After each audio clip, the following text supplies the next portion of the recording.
Now from Fox, I'm your host, Mike Page. Thanks again for joining us. As always, Sunday evening continues to roll around, and we thank you for joining us this evening, where we continue with other top stories and headlines. We do want to get to this one. This is a new report from the New York Times today, and at times a really scathing article that talks about the breakdown of how Kamala Harris's team spent $1.5 billion on the campaign, and they kind of break it down really at times to just showcase what goes into a campaign and really showcases just how much they spent on advertising as well.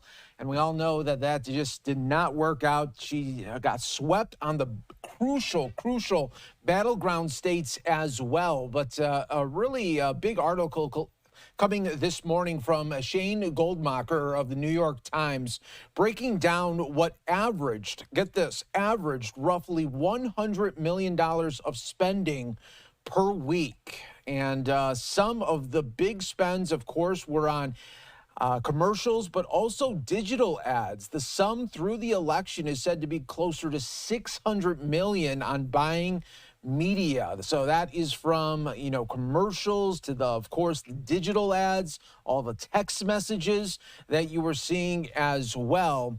The ads were just one piece of a campaign that had enough cash to spend on seemingly everything. There was $2.5 million directed toward 3 digital agencies that work with online influencers. The campaign also spent around $900,000 to book advertising on the exterior of the Sphere venue in Las Vegas in the last week of the race. There were drone shows in the sky before the debate in Philadelphia in September, and at a Pittsburgh Steelers game in October. We're also showcasing the $2.5 million that was giving to Oprah Winfrey's production company. Now, Oprah said that she did not take in any of the money, but that $2.5 million went to the production side of that 1-hour interview with Kamala Harris as well. All told, the Biden and Harris campaigns collectively raised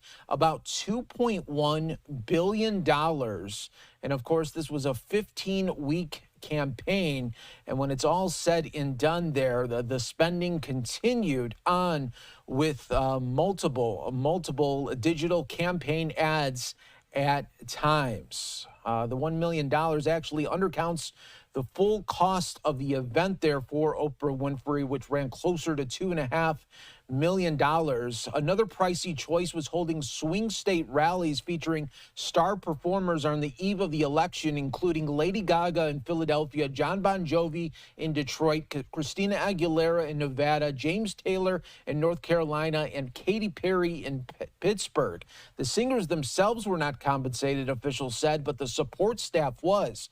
The overall bill for the election eve rallies exceeded the planned budget and is said to have topped $10 million. The cost overruns were partly because the Harris team built an entire rally venue at a park in Pittsburgh, only to be told by the Secret Service that the site could not be properly secured. They then had to rush to take it down and rebuild a second venue. Other major costs, according to the New York Times, from records and campaign officials, included $111 million in online ads seeking donations, at least $100 million transferred to battleground state parties, $70 million on mail, and nearly $28 million to produce the merchandise that people were ordering.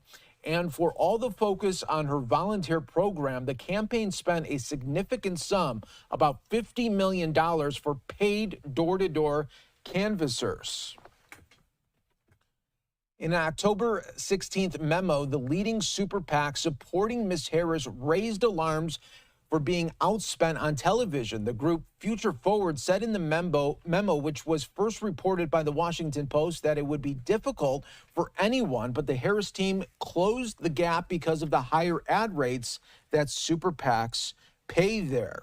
And what we want to continue on is to really be talking about this big article, but also talking a little bit about the debt now that the Harris team has, some over $20 million in debt right now. And what we want to do is go out to Fox News'. Peter Doocy filed this report on how the campaign right now is looking to pay vendors.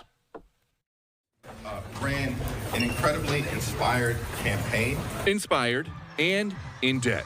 Reportedly about $20 million worth after blowing through $1 billion in 110 days.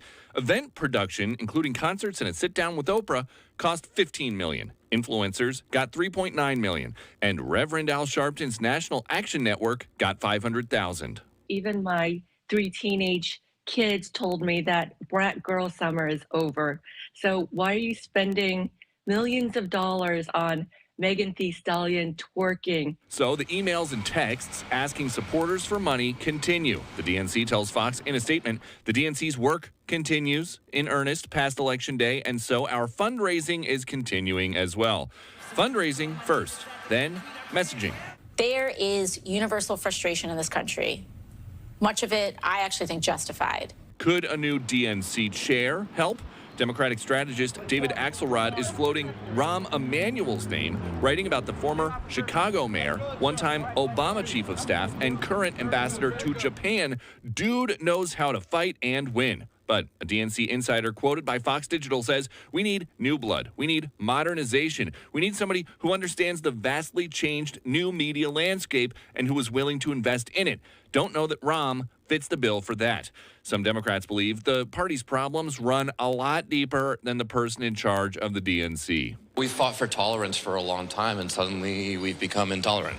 So we need to think about that. And we're not going to be able to win elections if we don't at least entertain and debate a variety of views on important issues. Democrats are united. In agreement, the party needs to change to win, and not just on the issues. We know that Joe Biden and Kamala Harris will soon be gone. Tonight, Axios is reporting that unnamed Democrats are telling them they hope Nancy Pelosi takes a backseat, too.